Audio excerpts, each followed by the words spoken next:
And here is where you got to be very careful, pastors and leaders of God's people. One of the areas you must be very careful is in music, symbolisms, music. And I've warned, and you need to take this seriously.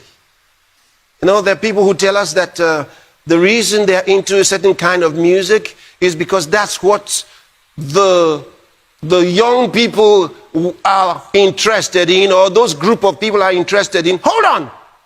How worldly should we get to win the world? How worldly should we be to win the world? How far should we go to get their attention?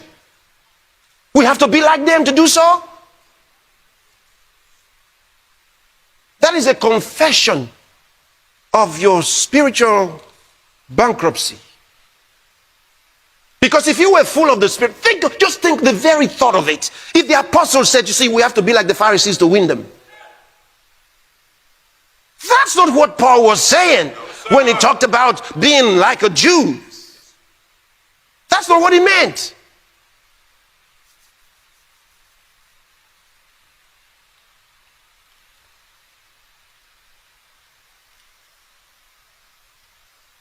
We reach people all the time. There are things we do to get their attention. But we don't have to now be like them. We don't have to have their music for them to listen to our music. Yes, we don't have to dance like them for them to think that we're dancing for God.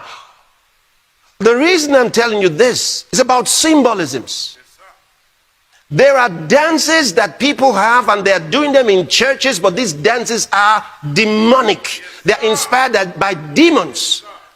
And they're being danced in churches by so-called music leaders and music, whatever they call themselves.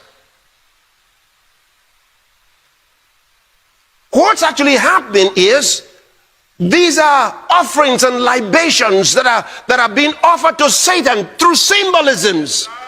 And demons thrive on these offerings. You have to understand. You have to understand. Demons feed on worship.